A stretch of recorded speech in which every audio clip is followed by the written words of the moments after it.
Good afternoon, everyone. We're one up chapter from St. Francis Xavier Secondary School. My name is Evelyn, and this is Missia. We were challenged to design a solution that mitigates the impacts of climate change in our local community. We were inspired by our own school, where the student population exceeds the building capacity. This results in classrooms being installed outdoors, known as portables. But portables are not climate resilient at all. They suffer from poor air conditioning and a lack of insulation. This results in higher internal temperatures in comparison to the main school building. As a result, our project focuses on increasing the climate resilience of these spaces, particularly within the context of the urban heat island effect. Through our ideation and research, we also discovered that a specific district of Mississauga, known as Erin Mills, experiences higher levels of heat than the rest of the city. Erin Mills, where I myself live, has dense residential development, a major commercial center, over 20 schools, and several senior residences. And as shown on the map, which is not here, it is also home to a relatively high newcomer and racialized population. Consequently, racialized children and seniors are among the groups most affected and vulnerable to extreme heat. This makes schools an important place to start addressing this issue. We decided to pilot our project with the elementary school, Credit Valley Public School, which has 4 portable classrooms. And we had an aerial image of the site. The portables sit directly on the asphalt on which students play during recess, and a nearby grass field serves as the current drainage site. And we had arrows on the map that show how rainwater moves across the site toward the field. Our solution is to retrofit these portables with extensive green roofs, inspired by similar initiatives across other urban areas like Amsterdam and Toronto. Extensive green roofs use more shallow soil systems and less intensive planting than extensive green roofs. However, all green roof types are known to significantly decrease surrounding temperatures, along with restore former biodiversity back into the area. We propose that our project may be used as a replicable pilot model for future developments in Mississauga.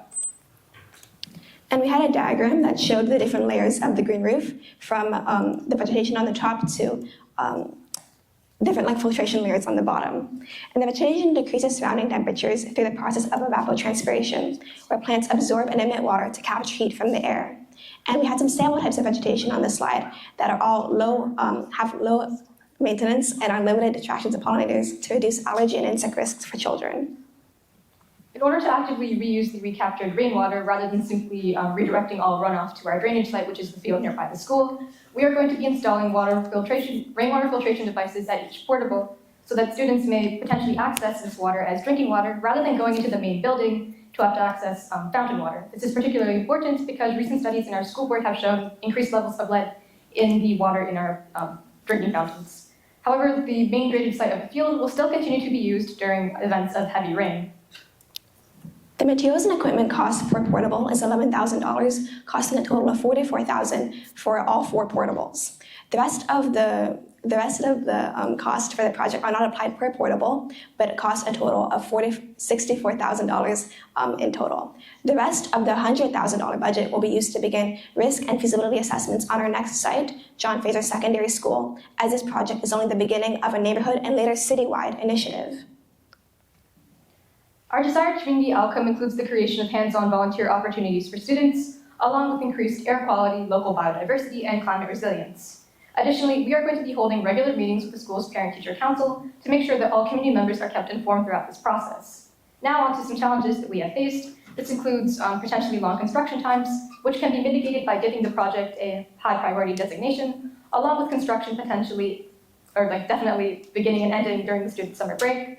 Additionally, the issue of the uncertain load bearing of the portable roofs can be mitigated by contracting a structural firm to do a proper assessment through the money given to us by the Green Municipality Fund's feasibility study. And we had a timeline on the slide with feasibility studies beginning in January 2027 and construction set to end in August. So lastly, we invite you to partner with us to implement green roofs on portable classrooms and make our community safer, cooler, and more climate resilient. With active community involvement and strong funding sources, we can ensure that no resident and no child is left behind. Thank you so much for considering our proposal.